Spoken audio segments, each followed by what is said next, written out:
Muy buenas tardes. Me parece que en la sala está presente la doctora María Angélica, el doctor Everardo Barda y la doctora Cristina Montiel. Les damos la bienvenida a la Red Interinstitucional de Cambio Climático del Sureste de México, quienes tienen a bien presentarnos el panel Ecosistemas del Sur-Sureste de México frente al cambio climático, el cual estará moderado por el doctor Daniel Pech. Le cedo la palabra, doctor. Muchísimas gracias. Gracias, colegas del otro lado de la pantalla. Muchas gracias por estar en este panel en donde mis grandes colegas y amigos de Ecosur y de Sinvestap pues, nos compartirán sus experiencias de vida en esto de contarnos un poco qué hace el cambio climático. Y pues vamos a empezar con nuestra querida doctora Angélica Navarro, que pues nos va a platicar su experiencia sobre el efecto del cambio climático en la distribución de especies forestales, con énfasis en la caoba. Tendrá como 15 minutos para platicar, cada uno de mis colegas platicará y después pasaremos a debatir un poco sobre esto. Les cuento un poquito sobre la trayectoria de la doctora María Angélica Navarro Martínez. Es originaria de la Ciudad de México, doctora en Ecología Tropical. Desde el 96 trabaja en el Colegio de la Frontera Sur.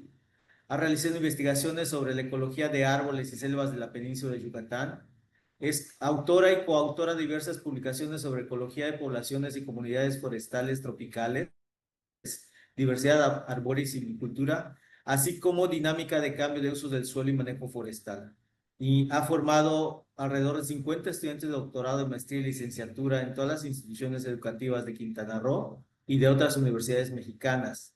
Ha sido responsable de más de 30 cursos de posgrado sobre ecología general y poblaciones y manejo sustentable de ecosistemas forestales tropicales. Del 2013 al 2022 colaboró como profesora por asignatura de tiempo parcial en la carrera de Ingeniería Forestal del Instituto Tecnológico de la Zona Maya. Ha participado en diversos proyectos de investigación y transferencia de tecnología como responsable técnica de 5 de ellos. Forma parte de la Sociedad Internacional de Forestales Tropicales, la Sociedad Mexicana de Ecología y la Asociación de Egresados de Chapingo. Es miembro de la Academia Nacional de Ciencias Forestales y desde el 2019 pertenece al Sistema Nacional de Investigadores en el nivel 1. Y seguramente por su gran conocimiento, la doctora Angélica nos hablará de lo que ha hecho en estos tiempos. Adelante, queridísima Angélica. Gracias, Daniel, por la presentación y gracias por la invitación a este importante evento. Gracias, Daniel, nuevamente por la invitación a participar en este importante evento y gracias a los organizadores por todo su trabajo. Como comentó un poco Daniel, en esta ocasión quiero platicarles sobre el efecto del cambio climático en la distribución de especies forestales y me voy a referir particularmente a la caoba, cuyo nombre científico es Suetenia macrophylla, de la cual hemos realizado un poquito de trabajo al respecto. Entonces, para todos es bien sabido que el incremento en las concentraciones de gases de efecto invernadero está ocasionando cambios considerables en el clima, de tal manera que se estima que para el 2030 la temperatura promedio anual incrementará en 1.4 grados centígrados y para 2090 el incremento en esta temperatura será de 3.6 grados centígrados,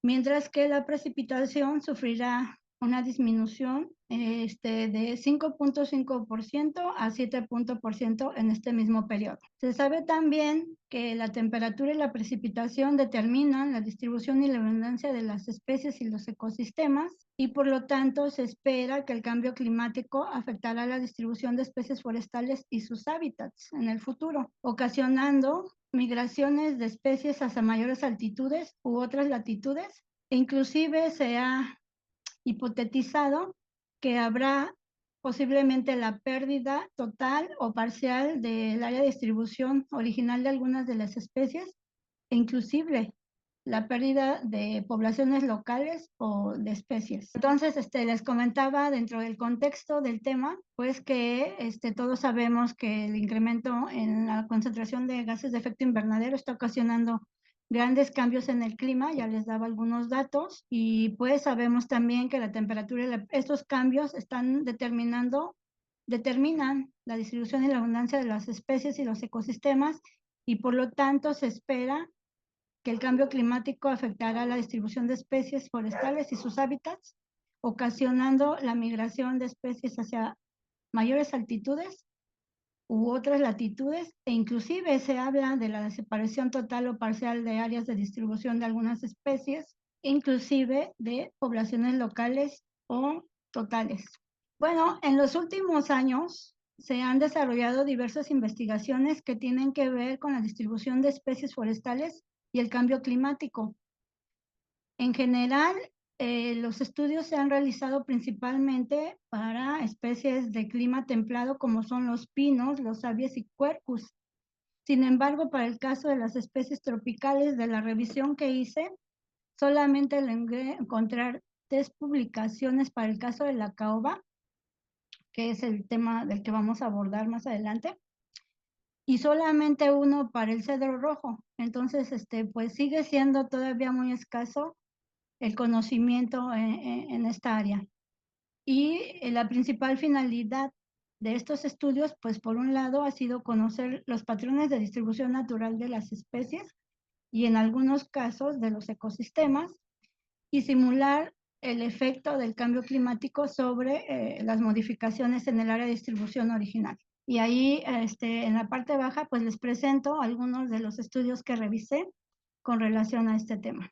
Bueno, para el desarrollo de este tipo de investigaciones, en la literatura se ha propuesto una amplia variedad de modelos, comúnmente conocidos como modelos de distribución potencial o de nicho, que entre otras cosas nos permiten determinar la idoneidad de hábitat de una especie o de un ecosistema.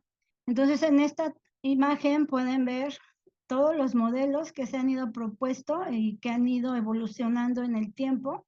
De hecho, en la actualidad se habla mucho de modelos de circulación, y entre estos modelos el más usado ha sido el de máxima entropía o MaxEnt, que requiere para su construcción de registros de presencia o presencia-ausencia de las especies de interés y de datos climáticos ambientales que se pueden obtener de diferentes fuentes, pero principalmente se obtienen de las bases de datos de WorldClim.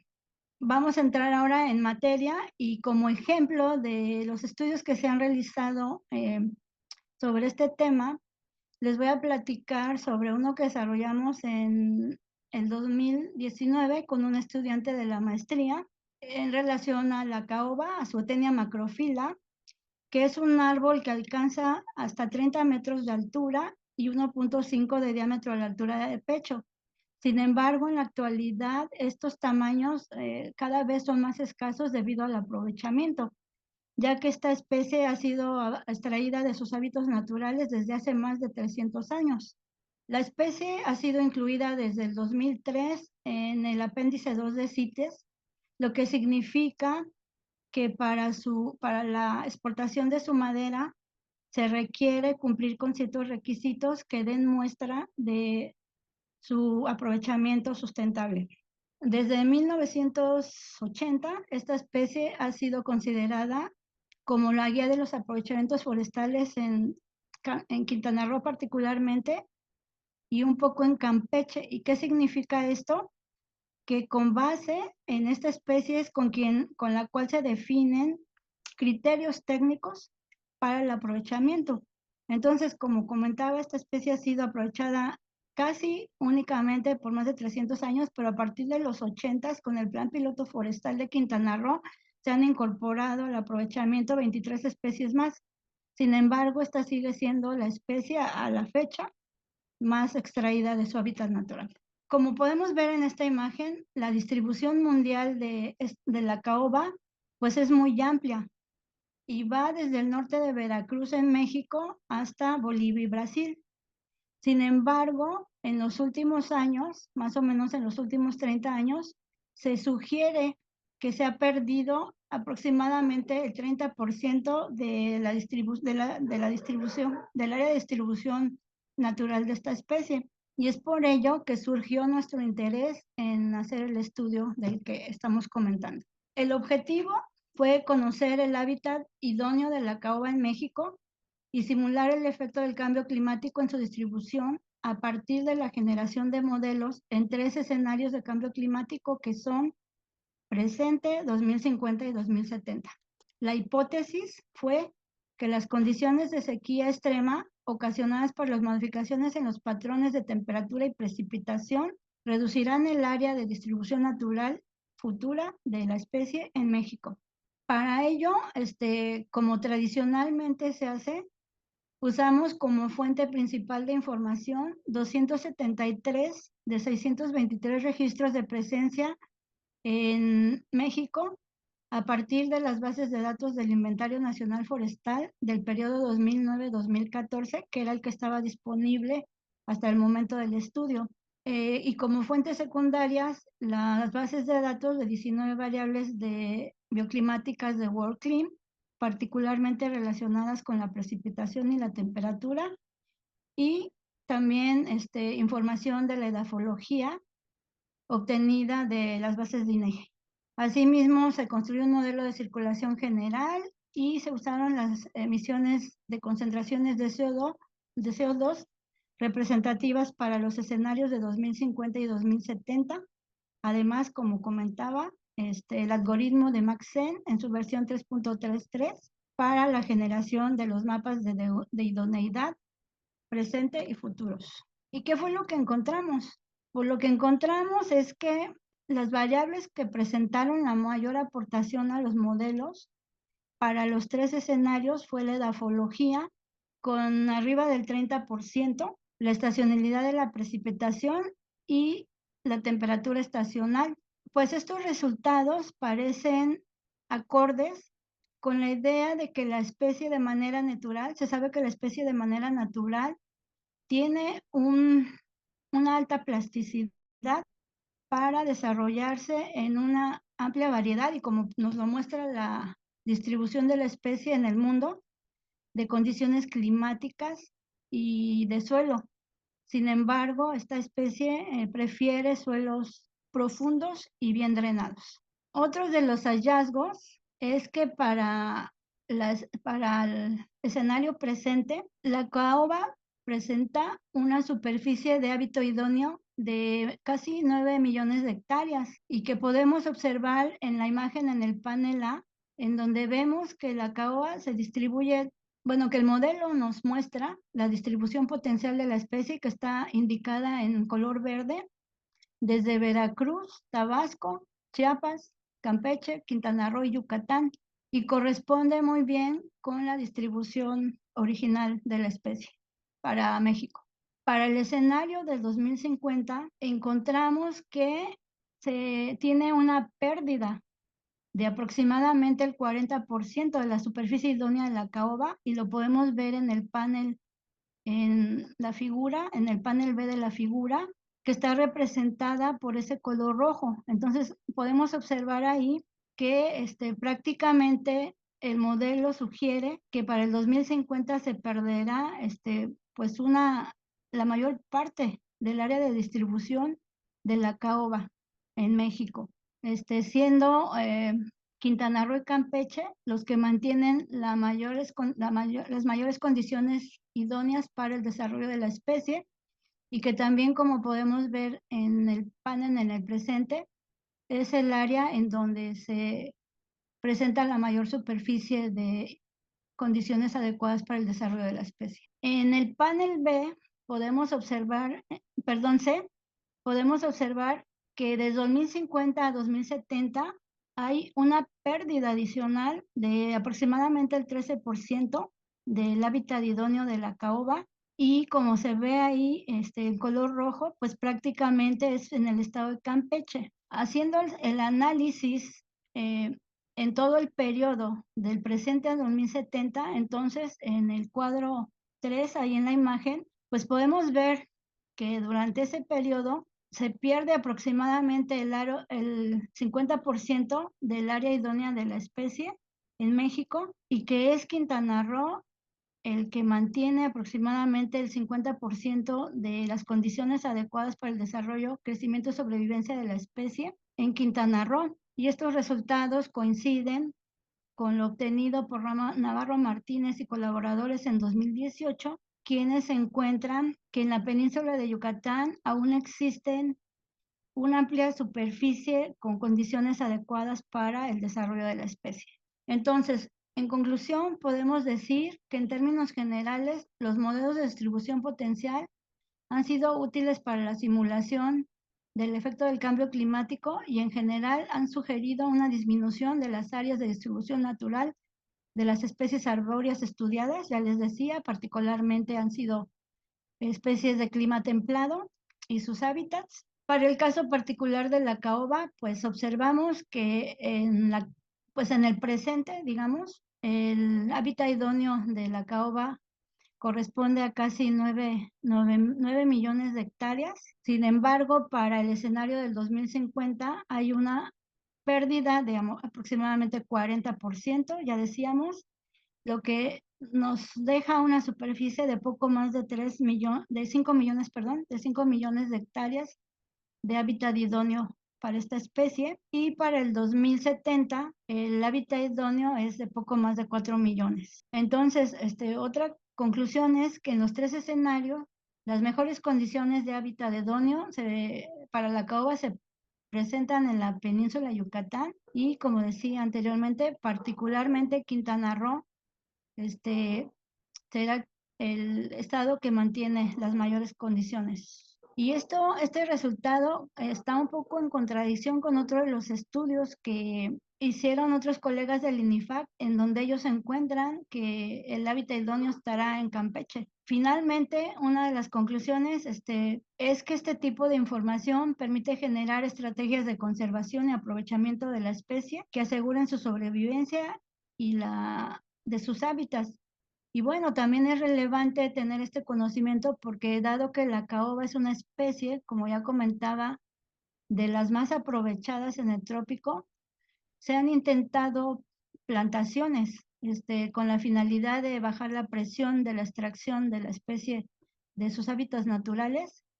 Entonces, el que conozcamos en dónde están y van a estar las condiciones adecuadas para el desarrollo de la especie permitirá, por ejemplo, sugerir eh, áreas adecuadas para el establecimiento de plantaciones forestales. Finalmente, me gustaría comentar que como recomendación es necesario incrementar el tipo de estudios de este tipo y en general estudios poblacionales de las especies arbóreas, sobre todo de aquellas que están siendo aprovechadas, porque de la experiencia que tengo de trabajar con ecología de poblaciones, realmente existe muy poca información sobre árboles, sobre la ecología de los árboles. Entonces, si nosotros queremos aprovechar un recurso, en este caso arbóreo, que particularmente es como maderable, necesitamos conocer cuál es el estado de las poblaciones, cuál es su distribución, para que entonces podamos hacer sugerencias adecuadas de conservación y manejo de la especie y sus hábitats. Y bueno, finalmente quiero agradecer por la escucha y nuevamente por la invitación, dejándoles aquí mis datos para mayor información. Sería todo, Daniel. Muchas gracias, Angélica. Vamos a acordar varias preguntas para el final, para platicar un rato en un contexto más general. Ahora, pues tenemos a un queridísimo amigo de hace muchos años, con el que he discutido y debatido muchos temas, el doctor Everardo Barba Macías, que nos va a hablar sobre humedales y cambio climático en Tabasco. Pues el doctor Everardo ha hecho muchísimas cosas, ¿no? Es investigador titular del Departamento de Ciencias de la Sustentabilidad. Es ecólogo y científico de humedales con más de 25 años de experiencia en ecología y gestión y restauración de humedales. Su investigación se ha centrado en la clasificación y limitación de humedales, así como biodiversidad, florística y faunística, dinámica trófica de sistemas acuáticos, que incluye peces, macroinvertebrados, insectos, y es maestro en ciencias de sistemas de recursos acuáticos y doctor en ciencias por la Universidad Autónoma, por la UNAM. En la Facultad de Ciencias ha participado en más de 40 proyectos de investigación que tienen relación con inventario y cuantificación de humedales, caudales ecológicos, atlas de humedales del sureste, del sur-sureste, rescate de lagunas urbanas, ecohidrología para la sustentabilidad, monitoreo para la captura, y han publicado más de 199 artículos, ¿no? Pero creo que lo más importante y por lo que hay que extenderle una grandiosa felicitación es que recientemente fue nombrado experto regional a nivel Norteamérica del panel técnico y científico de la Convención de Humedales Ramsar, ¿no? Este nombramiento fue hace apenas algunos días. Entonces, mi estimado Everardo, adelante. Muchas gracias, doctor Daniel. Y bueno, yo voy a tratar de platicarles un poco de mi trayectoria acá en Tabasco. Desde en Ecosur voy a cumplir 24 años de servicio y bueno, hemos estado trabajando con los humedales de esta zona. Me gustaría poner en la mesa dos aspectos aquí importantes. Uno es dividir los humedales que tienen influencia marina, digamos, por efecto, ¿verdad?, de la salinidad. Entonces hablaremos de los humedales costeros marinos y hablaremos de humedales interiores, aquellos que dependen únicamente de agua dulce. Y como podrán ver en las imágenes, pues tenemos una diversidad bastante importante. Y la doctora Angélica mencionó datos bien interesantes sobre también los tipos de vida, ¿verdad? Entonces tenemos herbáceos, arbóreos, arbustivos, y comparto mucho de su sentimiento de que hace muchísima falta hacer más estudios, ¿verdad? Y hacer más estudios a nivel ecológico y poblacional que tengan ya como, den pautas, ¿verdad? De la situación actual en la que están nuestros recursos. Y también hay dos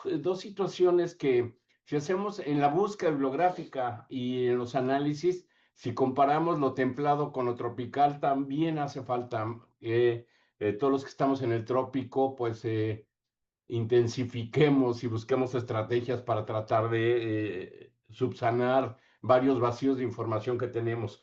Pero además, si nos hacemos un zoom a nivel de la cuenca, también hay muchos más estudios en la zona costera que en la zona de humedales interiores. Entonces, son este panorama al que nos enfrentamos. Toda esta parte del cambio climático me lo voy a pasar rapidito, solo dar algunos datos bien importantes, ¿verdad? De cuáles han sido las problemáticas y las pérdidas que han enfrentado estos ecosistemas. Entonces aquí todo esto son de los informes, ¿verdad? Que hacen Ramsar, que hacen varias organizaciones a nivel internacional, donde pues podemos evidenciar que cada vez tenemos tasas que se mantienen y que en algunos casos se incrementan sobre pérdidas de humedales. Entonces, en la parte superior, en la figura B, podemos ver las coberturas, ¿verdad? Donde los colores van entre estos rojo a color oro, donde estamos viendo que hay pérdidas entre 40 y 60, 70% a nivel global. Pero si vamos a la última, la F, vemos cuáles son los principales factores o a qué se asocia esta pérdida. Pues vemos esta conversión, ¿verdad?, a relleno. ¿Por qué? Pues porque hay un aprovechamiento para otros usos del suelo y mucho tiene que ver con la urbanización, con las actividades agropecuarias. Y en el cuadro de la derecha, entonces, si localizamos, puntualizamos a nivel global cuál es la importancia, el valor medio anual por hectárea de los servicios ecosistémicos, ahí hay otro dato. Entonces, justo marqué, por ejemplo, para América Latina y América del Norte vemos humedales costeros y arrecifes de coral. Entonces tenemos ahí los valores medios, ¿verdad? Del valor de servicios ecosistémicos, pero si los comparamos con los interiores, están más bajos. ¿Qué quiere decir? Que los humedales de agua dulce nos proveen de mayores beneficios y tienen esos valores medios más altos. Entrando a Tabasco. Bueno, es importante, creo que todo el mundo ubicamos el estado. El estado apenas representa el 1.3% del territorio nacional y más del 95% de su superficie está a nivel del mar, es decir, pertenece a la provincia fisiográfica de la llanura costera del Golfo Sur o Golfo de México, y donde confluyen varios ríos y es la parte baja de la cuenca donde son planicies de inundación. Y bueno, desde hace varias décadas, pues el Estado ha sufrido varios cambios estructurales. Y vamos a comenzar con uno de los primeros estudios que hicimos fue la clasificación y el poder inventariar cómo están los humedales en el Estado. Del lado derecho podemos ver que en el 2006 publicamos esta pequeña contribución para ver la clasificación de los humedales, y necesito que revisen y que pongan atención a los colores rojo y fuchsia. Los fuchsia tienen que ver con los costeros, donde hay influencia del agua salada, del agua marina, y los rojos son las zonas de pantanos. Y justamente la zona de mayor extensión de esta superficie roja, adivinen qué es, pues los pantanos de Sequia. Y entonces, en un estudio que hicieron recientemente para actualizar cómo era esta contribución, vemos que para este año, en el 2006, con información del 2000, nosotros veíamos que la superficie ocupada por los humedales era del 28% en el estado. Y entonces, bueno, se han hecho ya actualizaciones y bueno, hay varios datos y hay varias situaciones. Entonces, al parecer, la proporción más o menos se mantiene, pero obviamente hay pérdidas y ganancias, ¿verdad? Y es lo que voy a tratar de explicarles a continuación. Y entonces aquí abajo, en la parte inferior izquierda, vemos un estudio que hacen de la evaluación del uso del suelo tan solo para la ciudad de Villahermosa. Y entonces vemos, ¿no? En las superficies de vegetación arbórea en verde, amarillo son los pastizales y los humedales el azul. Y en el extremo inferior derecho, para el 2040, vean que lo azul y lo verde ya casi no está. Bueno, tuve la oportunidad de trabajar en un proyecto del Atlas de Humedales del sureste, donde coordinamos a los estados del sureste, y de ahí tuvimos la oportunidad de confirmar. Chéquense este grafiquito. Entonces, si podemos ver, este gráfico es como un perfil. De la parte izquierda sería la parte del Golfo de México y hacia la parte derecha es hacia Cuenca Alta. Y vean que estamos a nivel del mar, cero, ¿verdad? Y es más, hay sitios que están por debajo del nivel medio del mar. Entonces, obviamente, pues aquí se confirma que es una superficie inundable. Entonces, aquí tenemos la caracterización de estos paisajes en este concepto o en la cuenca, ¿verdad? Y con el enfoque de cuenca. Pero, ¿qué es lo que está haciendo que se deterioren nuestros ecosistemas y en este caso los humedales? Entonces, pues bueno, para todos es conocido que los cambios de uso de la tierra, explotación directa, el cambio climático, la contaminación, la introducción de especies exóticas y invasoras. Y entonces la pregunta es, ¿quién contribuye más? Porque a lo mejor es algo muy complejo y pues es sumatorio, ¿verdad? Y es multiplicativo, porque entonces se van añadiendo efectos. Todos estos días han estado oyendo mucha información acerca del cambio climático. Yo solo voy a poner aquí, rescatar algunos datos que creo que son importantes. Que ya ha habido esfuerzos para ver, bueno, todos conocemos, ¿verdad? Ya situaciones reales, situaciones alarmantes donde hay pérdida de la zona costera. Este es el caso de Sánchez Magallanes, acá en Tabasco, en Cárdenas. Y entonces también vemos, no sé si oyeron por ahí, también se reubicaron una colonia en la zona de Centla, en frontera, también porque ya el nivel medio del mar, pues obviamente está invadiendo, ¿verdad? Al continente. Entonces tenemos que el INEC en el 2015 hizo un estudio, hicieron un estudio con 3 sistemas para ver la adaptación al cambio climático de humedales. Uno fue Alvarado, Veracruz, fueron 4. Alvarado, Veracruz, Sánchez Magallanes, Los Petenes y Ciancán. Y entonces aquí lo importante es que vean acá es en los cuadros de la izquierda inferior tenemos aquí qué pasaría si el nivel del mar sube de 1 a 2 metros. Vean la parte inferior, esto es parte de Campeche y de Tabasco.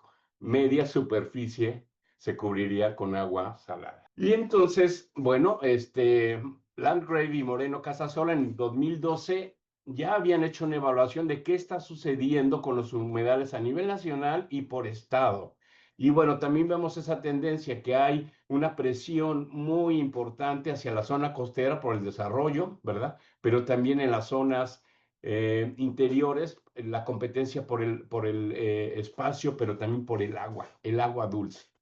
Y entonces tenemos que a nivel nacional el promedio es 62% de la pérdida, como se pudiera observar en la figura superior izquierda, pero abajo ya vemos los porcentajes por estado y Tabasco tiene el 60%. Y acá lo podemos confirmar del lado derecho en este gráfico donde tenemos en gris son los humedales actuales y en negro están todo lo que se ha perdido. Y bueno, si le agregamos, ¿verdad? Con todos estos combinaciones de factores, las inundaciones, la variación de la línea de costa, los incrementos de la temperatura, el hundimiento en la cuenca baja de los ríos, bla, bla, bla, bla, pues hay varias predicciones que ya se han manifestado. Entonces hay algunas que dicen que en el 2040 van a desaparecer más de 1.500 hectáreas de vegetación arbórea y casi 400 de humedales y con ello pues la pérdida de biodiversidad acuática. Y del lado izquierdo vemos marcado todos los eventos de inundación. Y entonces hay un escenario aquí donde dice, ¿qué pasa si combinamos un evento meteorológico atípico con el aumento de temperatura y el aumento de precipitación? Pues prácticamente la mitad del estado se ve afectado. Y entonces, si vemos, si sube de hasta 1 metro en la figura izquierda superior, vemos donde está todo lo azul, sería la superficie que se inundaría a 1 metro.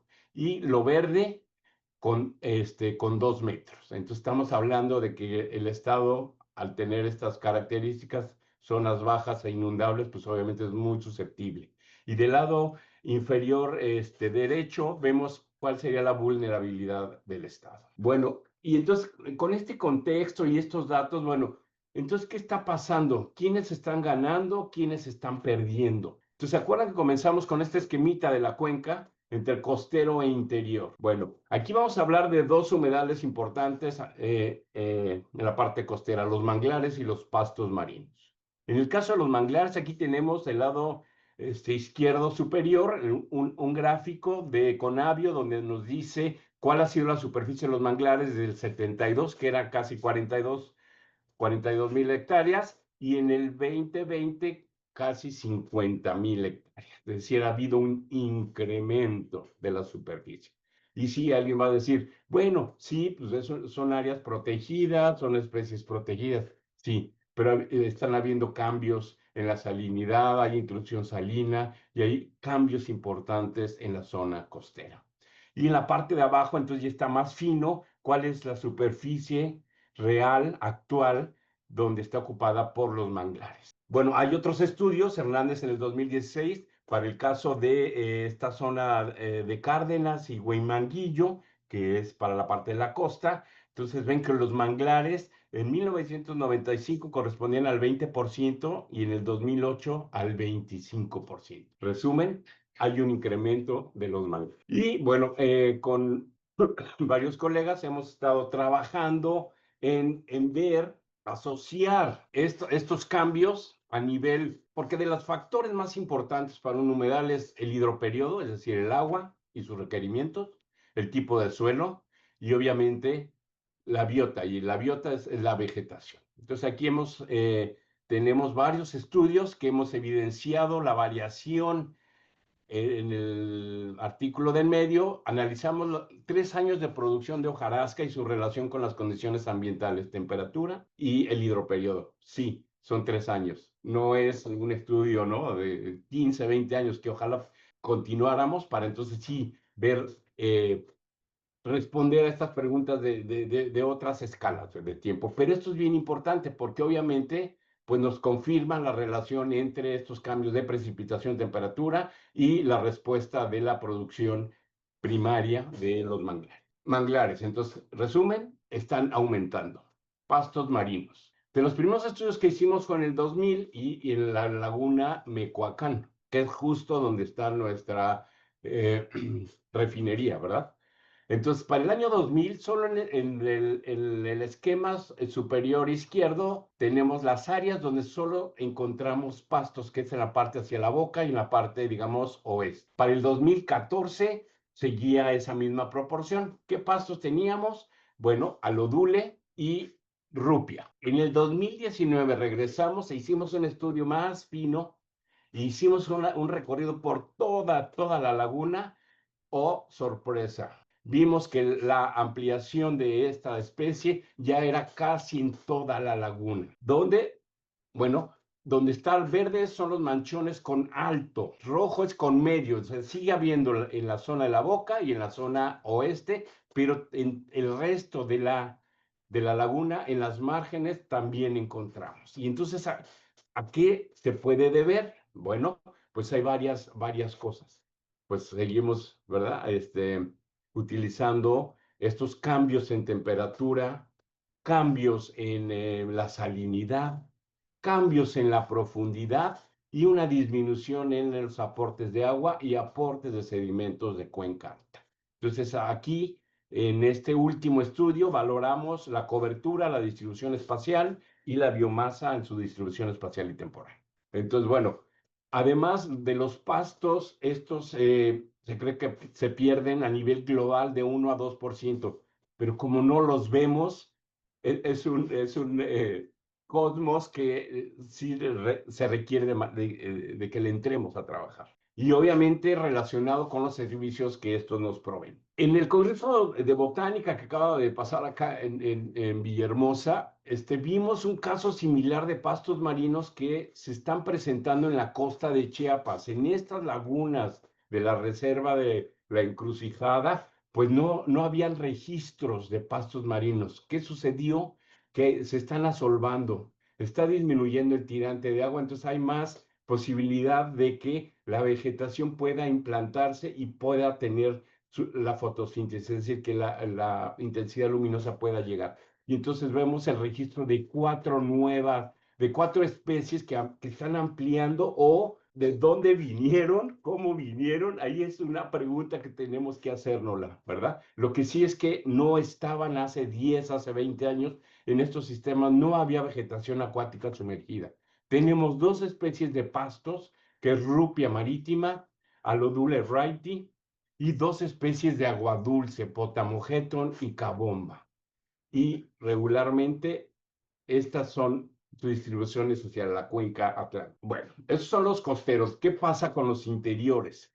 Pues que es donde hay menos estudios. Entonces, de los pocos estudios que tenemos es que para el caso de la zona conurbada de Villahermosa, por ejemplo, en este periodo del 86 al 23, hay una pérdida del 25% de la cobertura. ¿Cuáles son aquellos humedales que se han perdido? Popales, tulares, selva baja, palmas inundables. Y actualmente, pues estamos trabajando en el monitoreo de captura de carbono a nivel de inundaciones para contribuir y poder evidenciar en varias sesiones de este Congreso se ha manifestado de que no existe la suficiente información y además el nivel de información no permea a todos lados. Yo creo que necesitamos contribuir con información para poder realmente evaluar y valorar. Muchas gracias por su atención. Muchas gracias, doctor. Bueno, empezaron a salir las preguntas, las voy a dejar al final porque parece que son generales y podemos nosotros contribuir a la discusión. Gracias. A continuación está mi colega, la doctora Cristina Montiel, que nos va a platicar sobre los sistemas costeros, ahora sí, del lado de Tabasco, los vecinos de Campeche ante un clima cambiante. Con la doctora Cristina colaboramos en algunos proyectos y bueno, proyectos exitosos. Entonces, la doctora Cristina es bióloga egresada de la FES Zaragoza, la UNAM. Es maestra en ciencias por el Centro de Investigación de Ecosistemas. Tiene un doctorado en ciencias por el Instituto de Investigaciones de Ecosistemas y Sustentabilidad, con especialidad en bioquímica de ecosistemas terrestres. Realizó un postdoctorado en el Centro de Geografía Ambiental y otro postdoctorado en la NES Mérida. Es miembro del Sistema Nacional de Investigadores Nivel 1, miembro del Laboratorio Nacional NextFlux para el monitoreo de intercambio de agua. Ha publicado diversos artículos científicos, capítulos del libro, ha sido docente en cursos de licenciatura y posgrado de la UNAM, de Ecosur y de la UDG. Participa formando recursos en eventos de divulgación científica y pues se ha centrado, su trabajo se ha centrado en la dinámica de nutrientes como el carbono, nitrógeno y fósforo en sistemas suelo, vegetación, microorganismos, y ha desarrollado proyectos para evaluación de la vulnerabilidad de ecosistemas terrestres ante eventos climáticos. Actualmente desarrolla proyectos relacionados con evaluación de almacenes de nutrientes de carbono, nitrógeno y fósforo en ecosistemas costeros. Es mi colega, mi vecina de cubículo, investigadora del Departamento de Ciencias de la Sustentabilidad, y está escrita, trabajamos en conjunto en el mismo laboratorio, sobre diversidad marina y cambio climático, biomarca en la unidad Campeche, y tengo que confesarles que tengo mucha culpa de que Cris haya vuelto los ojos a la costa, en donde tanto necesitamos de entender estos ciclos biogeoquímicos. Adelante, Cris. Muchas gracias, Daniel, y muchas gracias por la invitación. Y es cierto, anteriormente me dedicaba al estudio de ecosistemas terrestres y ahora de ecosistemas costeros, que están muy interesantes. Entonces, el título de esta charla básicamente pues es platicar un poco de la dinámica de ecosistemas costeros en Campeche, con un énfasis principalmente en un clima cambiante, que es en el que ya estamos inmersos. Y lo primero que quiero platicarles para ponerlos en contexto es que, bueno, pues todos sabemos dónde se encuentra el estado de Campeche, y en este estado son 13 municipios de los 7 con los que cuenta que tienen costa. Además, su superficie aproximadamente calculada está en 523 kilómetros y representa más o menos del 3.47% de la extensión de las costas de México. Además, pues en estas zonas costeras se encuentran principalmente las zonas productivas más importantes para el estado de Campeche, dentro de las que destaca Campeche Capital o San Francisco de Campeche, una zona muy importante para el estado que es la zona petrolera, que se encuentra básicamente en el municipio del Carmen, y específicamente una zona que tiene una actividad importante pesquera, que es las zonas de Champotón y también de Ceiba Playa. Además de estas zonas que se encuentran básicamente en esta parte, ¿no?, que son zonas de interés económico, también el estado de Campeche ha volcado a proteger algunas zonas en la costa, dentro de las que destacan una con una clasificación de área natural protegida, que tiene una protección mayor, que es la Reserva de la Biosfera de los Petenes, que podemos encontrar aquí, y otra que es el área de protección de flora y fauna de la Laguna de Términos, y que ambas pues tienen una representación importante también en de los municipios del estado de Campeche. El fin de estas protecciones principalmente es cuidar los servicios ecosistémicos que brindan estas zonas costeras, de manera muy importante, que son tener una biodiversidad tanto de flora y fauna, así como ser importantes almacenes de carbono, y que de esto les voy a platicar un poquito más adelante, además de cómo están en esta transición entre el Golfo de México y la zona terrestre, son importantes purificadores también de agua y de formación de suelo en esta línea costera. Asimismo, estas costas de Campeche es muy importante decirlo, porque ahorita la idea que tengo es de comentarles que tenemos que voltear a ver las características de la península como tal para poder identificar justamente estas respuestas ante el ambiente cambiante del clima, principalmente. estado de Campeche, igual que el resto de la península de Yucatán, se encuentra en una zona kárstica continua, en donde predomina principalmente rocas carbonatadas que son parcialmente solubles, que están compuestas principalmente de carbonatos de calcio y en menor medida, pero de manera también muy importante, están compuestas por material parental de halita y de sulfatos de calcio, que cuando tenemos estos componentes de sulfato de calcio, ya sea anhidro o dihidratado, que en este último caso sería el yeso, tenemos suelos que por alguna razón, bueno, por la razón de que son hidrófobos, los sulfatos de calcio llegan a ser impermeables. Esto es bien interesante porque esto le da la característica a los ecosistemas kársticos de tener propiedades en los suelos en donde hay disolución de las rocas carbonatadas y se forman poros que pueden ser de medianos a muy grandes y parcialmente y formando fisuras y fracturas en estos suelos que lo que favorecen es la conductividad hidráulica. Campeche, que está, digamos que haciendo una colindancia con una zona más bien más terrígena, que es el estado de Tabasco, generalmente tiene movimiento de agua subsuperficial, en donde se van a encontrar aguas subterráneas que van a estar teniendo movimientos verticales dependiendo de las épocas climáticas, especialmente en épocas de secas. Estos movimientos van a ir de abajo hacia arriba, moviendo materiales y depositándolos a lo largo del perfil del suelo.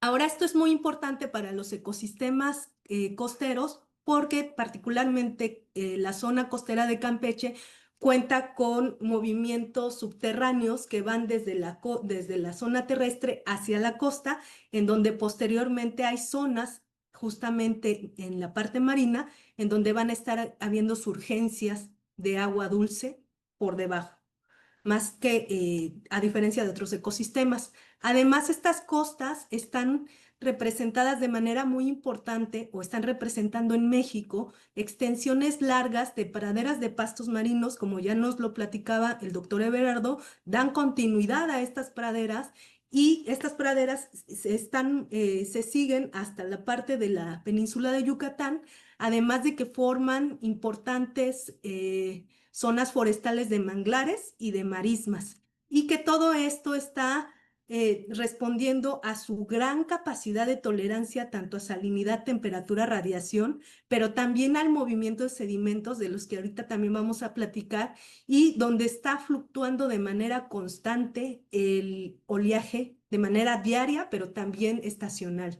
Todo esto, las características que tienen estos sistemas los hacen altamente resistentes a diferentes variaciones y por lo tanto podríamos pensar que están relativamente adaptados a estas fluctuaciones y condiciones cambiantes. Además, algo que es bien importante y que también platicaba ahorita el doctor Everardo, estos ecosistemas representan regiones de almacenamiento de carbono y dada su extensión, que es muy grande, son considerados como uno de los más importantes sitios para almacenamiento del carbono azul, que no es otra cosa más que la fijación del CO2 por medio de la fotosíntesis, o sea, cada una de estas hojas verdes, ¿no?, está contribuyendo a almacenar principalmente en la zona de sedimentos de manera muy importante una cantidad de carbono. Tanto en México esta proporción es importante, pero también se reconoce que este almacenamiento es sumamente importante en números para lo que correspondería a América.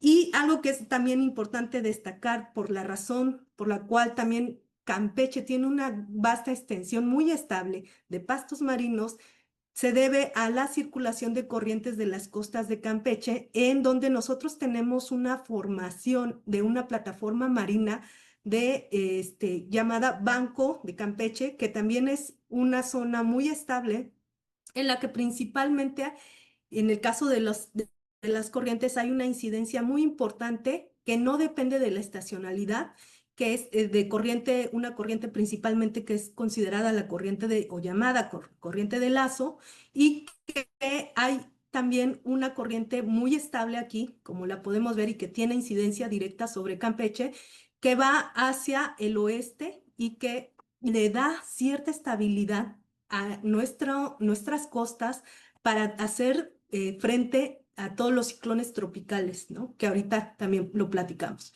Y entonces también hay otras dos corrientes que son estables, que son estas corrientes de giro, en donde hay una que es más estable que la otra, ¿no? Y que esta generalmente pues va a favorecer que pues los huracanes no nos peguen a nosotros, sino que se vayan pues hacia esta parte del Golfo de México. Entonces, los ciclones tropicales generalmente las trayectorias que tienen dado esta corriente de lazo, pueden llegar a formarse esos ciclones tropicales en la zona del Caribe y generalmente tienen incidencia con la península de Yucatán, principalmente con lo que es Quintana Roo y la parte de Yucatán, pero ya en Campeche llegan atenuados. Entonces, la misma trayectoria, digamos que nos protege un poco de estos eventos climáticos, de los cuales principalmente se presentan en agosto y septiembre, tanto ciclones tropicales como huracanes. Y esto se da básicamente en temporada que va de junio a octubre. Pero posteriormente de esas temporadas tenemos otro evento importante que es el evento de norte o los llamados frentes fríos, que lo que hacen es justamente venir del norte y bajar vientos, que estos vientos sí tienen una incidencia importante sobre la zona de las costas de Campeche, ya que pueden llegar a aumentar de manera significativa lo que son los eventos de oleaje y con ello pues afectar las actividades principalmente de la pesca. Y estos eventos se dan desde noviembre hasta finales de febrero.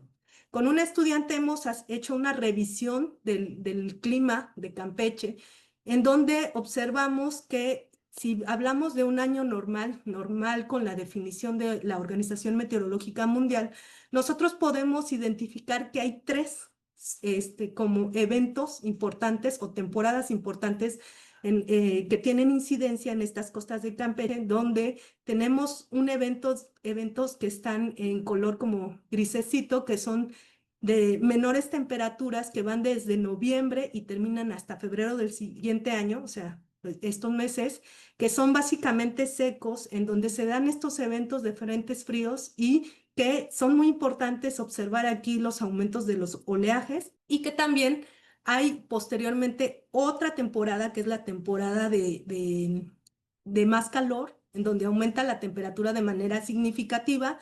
Son meses desde mayo a marzo, perdón, de marzo a mayo, que son básicamente secos y que pues quienes vivimos acá padecemos que casi no hay vientos, ¿no?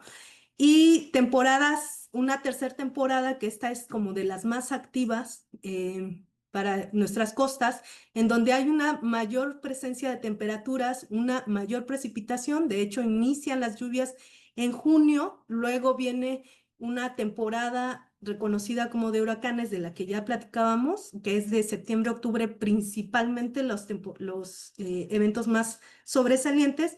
Y hay eventos puntuales también de eventos de oleaje, ¿no? Que no se mantienen durante toda la temporada, sino que de vez en cuando. Entonces, lo que a nosotros nos llama la atención también es que hay, lo que platicaba ahorita y les decía que habíamos graficado son los eventos normales. Es decir, que si tuviésemos en una distribución temperatura, variables climáticas de temperatura, oscilación térmica o radiación, podríamos estar hablando de eventos que se encuentran en este punto. Para la precipitación estamos hablando de una distribución gamma que sería más bien en mayor frecuencia hacia una cola de distribución. Pero de manera normal, pues también existen eventos que son cíclicos, que favorecen aumentos en intensidad y frecuencia de precipitaciones, de temperaturas y que van a ser naturales.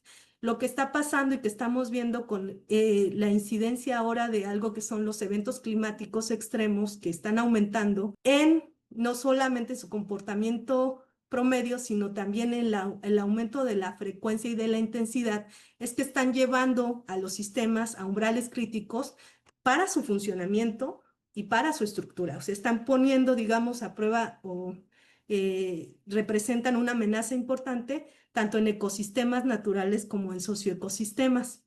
Por ejemplo, aquí nada más les puse uno y ahorita les voy a mostrar otro. En abril del 2022 se presentó una temperatura máxima de 48 grados centígrados, lo cual representaría un umbral de tolerancia fisiológica para especies tanto de animales y plantas. Lo que es importante que nosotros conozcamos es que estos cambios en la distribución y comportamiento de estos llamados eventos extremos que pueden llegar a ser muy estresantes no son iguales en todos los sitios y que es muy importante que nosotros comencemos a hacer monitoreos para identificar cómo es que se están modificando nuestros sistemas de estudio y cómo está cambiando esa simetría de comportamiento de las variables meteorológicas para saber también cómo responden nuestros ecosistemas en su función, en su estructura y en sus componentes. Y quiero platicarles un estudio de caso muy rápidamente que nosotros comenzamos a trabajar con el proyecto de monitoreo de almacén de carbono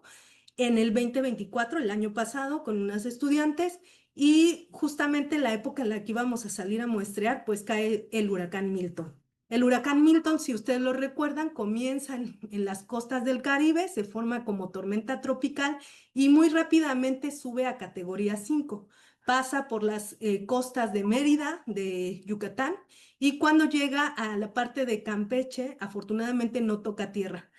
Pero lo que sí hay un efecto es en el, creo que no lo puedo poner, es en la forma en la que los vientos tienen una incidencia importante en las costas de Campeche. Como pueden ver en este pequeño video, lo que observan aquí, lo que ven aquí son pastos marinos, cuando aún todavía el huracán no estaba en su máximo de intensidad.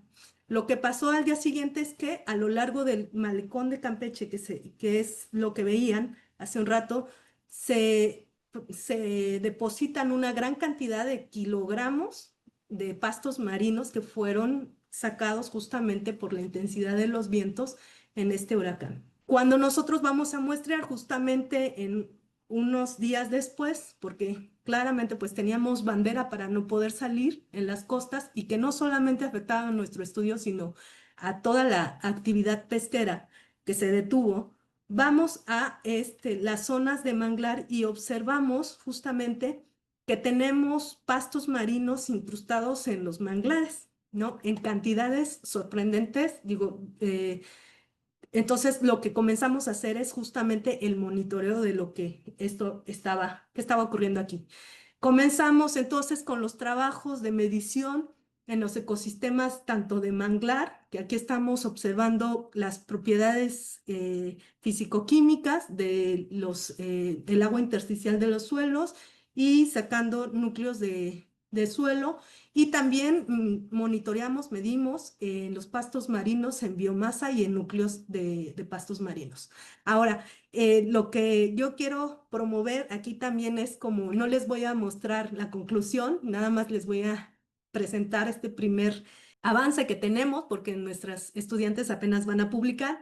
Y entonces hemos estado monitoreando básicamente el tamaño del almacén de carbono orgánico, justamente por todo este movimiento de material orgánico, pero también de manera importante el almacén de carbono inorgánico, porque hace rato les platicaba que este ecosistema es un ecosistema kárstico y entonces hay una suma importante de almacenamiento de carbono, no solamente de la parte orgánica, sino también de la parte inorgánica y queremos como conocer cuál es ese balance que se puede dar entre lo que se almacena y lo que se emite, ¿no? En este caso tenemos tasas potenciales de mineralización de carbono.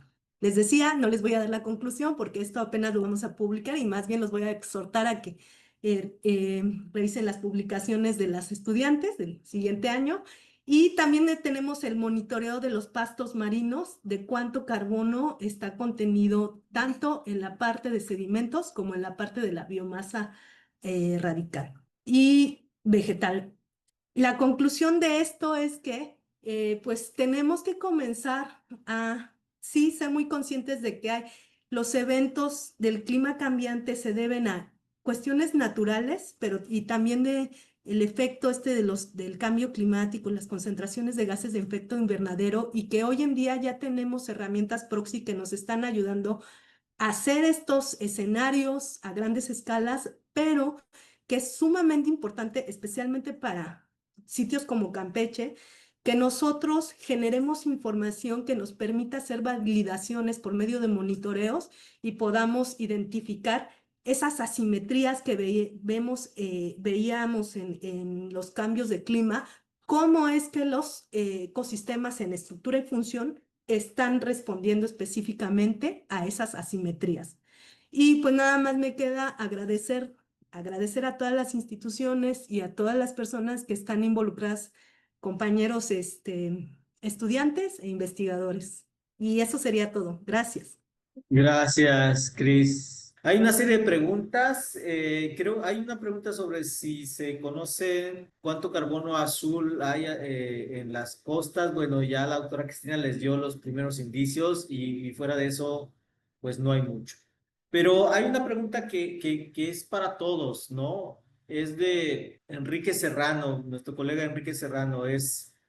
Ante los escenarios que nos han mostrado para la caoba, los humedales, el carbono azul, etcétera, ¿cuáles son las recomendaciones de política pública que harían que los gobiernos federal, los tres niveles de gobierno, tendrían que hacer para adaptarse a estas condiciones? O sea, es una pregunta enorme. Y yo también les lanzaría la contraparte de esta pregunta. ¿Nos tienen que decir cómo adaptarnos o nosotros tenemos que tener iniciativas de adaptación? Me gustaría empezar con la doctora Angélica Navarro. Pues lo que yo podría decir al respecto es que todavía nos falta mucha información para poder tener una respuesta concreta. Sin embargo, yo creo que nosotros tenemos que buscar las medidas de adaptación. No necesitamos que nos digan qué hacer para adaptarnos. Y con relación a los ecosistemas, yo creo que la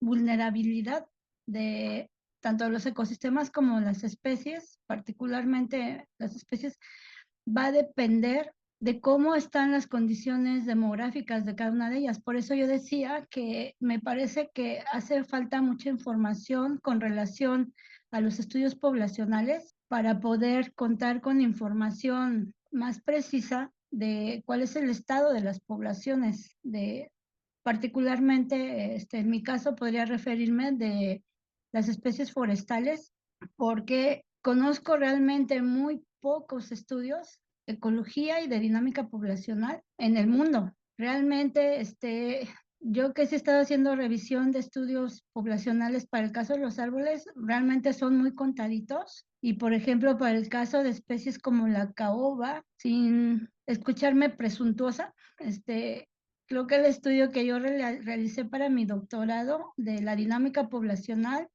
es el único en el mundo de ese tipo. Entonces, yo creo que hace falta muchísima información, para poder determinar qué tan vulnerables o no son las especies. Y esto está en función de qué tan abundantes o no son sus poblaciones, qué tan distribuidas están, y con base en ello poder determinar si son más propensas o no a la pérdida de las poblaciones y de las especies en general. Muchas gracias. Doctor Barba, le completaría esta pregunta sobre las políticas públicas, quién debe dictar, qué hacer para adaptar. Y le agregaría algo más. Estamos a tiempo. Adelante. Sí, gracias. Creo que ya hay información que se puede revisar y en tal caso contextualizar, ¿no? A las zonas de que se traten. Y es este estudio que comentaba del INEC del 2015 de adaptación y vulnerabilidad del cambio climático en 4 sitios piloto de humedales costeros.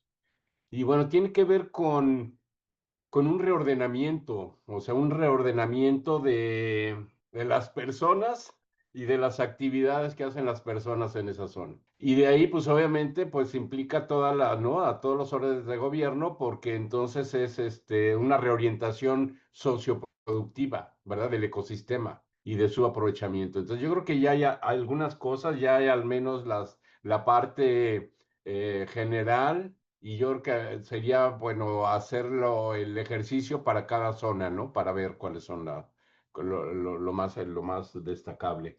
Estamos a tiempo, pues yo creo que nunca es tarde, pero sí tenemos que intensificar mucho las acciones, ¿no? Afortunadamente, y en los últimos años se ha incrementado, y bueno, y da gusto también que a nivel gobierno esté esta parte de las reforestaciones, ¿no? Entonces yo creo que todo este efecto de reforestación, restauración es urgente e importantísimo.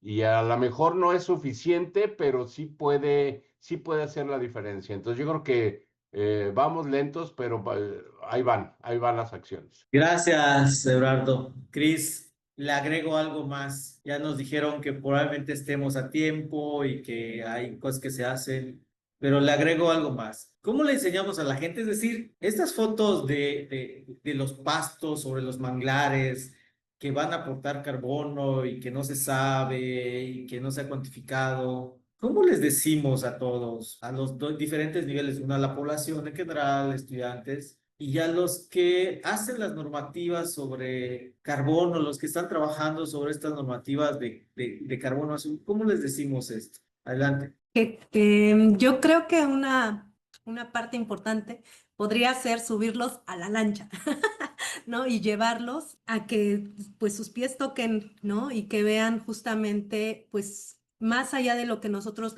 les podemos decir, pues todo esto que estamos observando de pues que se están moviendo estos ecosistemas, ¿no? Que se están erosionando, ¿no? Y pues con el antes y el después. Tenemos que hacer creo que mucho trabajo de difusión y yo creo que una parte también muy importante es como desde los pilares de nuestra sociedad, que son también los niños y los adolescentes, ¿no? Me parece que muchas de las políticas públicas han sido encabezadas desde ahí, ¿no? Desde la concientización temprana. Pero para el caso de, pues ya cuando somos un poco más grandecitos, ¿no? Y somos los tomadores de decisiones y esto, pues sí habrá que involucrarlos de manera más activa, ¿no? Para que conozcan estos sistemas y pues si toca enlodarse, pues tendrá que ser, ¿no? Más allá de lo que nosotros estamos viendo. Y creo que es sumamente importante también llevarlos a las zonas específicas, porque una de las cosas que yo les comentaba es que necesitamos voltear a ver a nuestros ecosistemas más allá de lo general y lo particular, porque yo creo que cada sitio va a tener su propio manejo y sus propias especificaciones para poder ayudar y contribuir. Espero haber dicho algo importante, ¿no? Cambio. Gracias, Cris. Bueno, ya hay un panel ahí esperándonos al el siguiente panel. Y así rápidamente, ¿qué es lo que sigue para ustedes en el trabajo? Cris, puedo empezar contigo. ¿Qué sigue? ¿Cuáles son los retos para entender esto brevemente? Brevemente es el monitoreo. Yo estamos apostando a que tenemos que darle seguimiento y bueno, nosotros no queríamos medir el efecto del huracán, ¿verdad? El huracán se metió en nuestro proyecto y le iremos dando seguimiento y esperemos que pues estas predicciones de aumento de intensidad y frecuencia pues no los veamos, aunque yo creo que para allá vamos, ¿no? Monitoreo creo que es la parte más importante. Cambio. Gracias, Cris. Doctor Everardo. Coincido, que es lo último que hemos estado haciendo por acá en Villahermosa y en Chiapas, es monitoreo participativo. Yo creo que involucrando a las comunidades, a los usuarios directos, los pescadores, los prestadores de servicio, etcétera, crear conciencia, ¿no? Entonces, monitoreo participativo y también aprovechar otros mecanismos y otras formas de obtener información, conciencia ciudadana. O sea, mezclando estas dos digamos, técnicas que pueden ser de fácil alcance, yo creo que podemos abonar mucho a tener información. Doctora Navarro, ¿qué Sí, sigue?